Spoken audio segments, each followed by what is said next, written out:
Hi guys, எல்லாருக்கும் வணக்கம் guys. இந்த வீடியோவில் நம்ம என்ன பார்க்க போகிறோன்னா, இந்திய அணி பார்த்தீங்கன்னா ஆஸ்திரேலிய அணிக்கு ஆப்போசிட்டாக ரொம்ப ஒரு சொதப்பலான கிரிக்கெட் தான் விளையாடிட்டு வந்துட்டுருக்காங்க.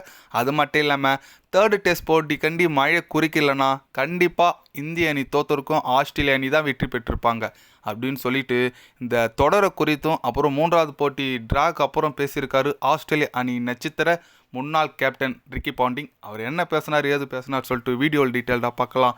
அதுக்கு முன்னே நீங்கள் நம்ம சேனலுக்கு புதுசாக வந்திருந்தீங்கன்னா ஒரு சப்ஸ்கிரைப் மட்டும் பண்ணிவிட்டு வாங்க, வீடியோக்குள்ளே போகலாம்.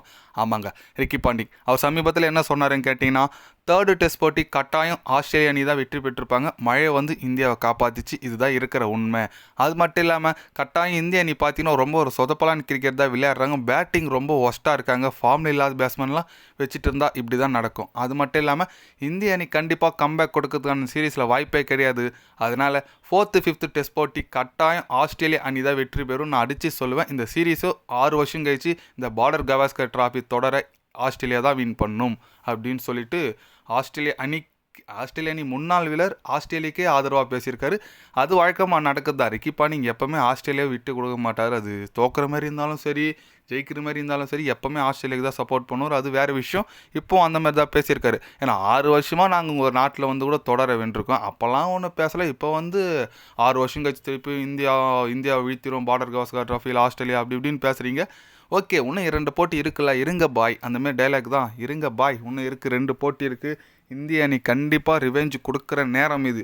நம்மளை 51 வேர்ல்டு கப்பில் நம்ம நாட்டில் வந்து அடித்தாங்க. அது ரொம்ப அது இன்னும் கூட நிறைய ரசிகர் மனசில் இருக்கும்.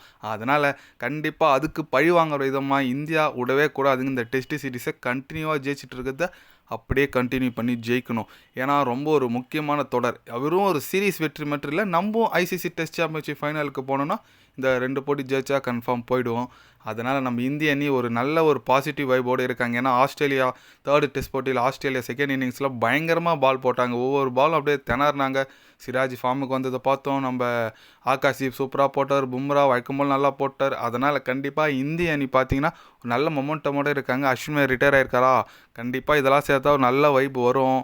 வைப் வந்து கண்டிப்பாக 4th 5th போட்டியில் இந்திய அணி கட்டாயம் வெற்றி பெற்று இந்த ரிக்கி பாண்டிங்கு அப்புறம் முன்னாள் வீரர் அது ஷெயின் வாட்சனு இவங்களாம் கொஞ்சம் ஓவராக தான் பேசிகிட்டு இருக்காங்க. இவங்க வாயெல்லாம் கொஞ்சம் அடக்கணும். அது நம்ம இந்திய அணி சைடில் காட்டினா மட்டும்தான் முடியும். பேட் கமெண்ட்ஸ் கூட பேசியிருக்காருங்க, மழை தான் இந்திய அணியை காப்பாற்றிச்சின்னு சொல்லிட்டு.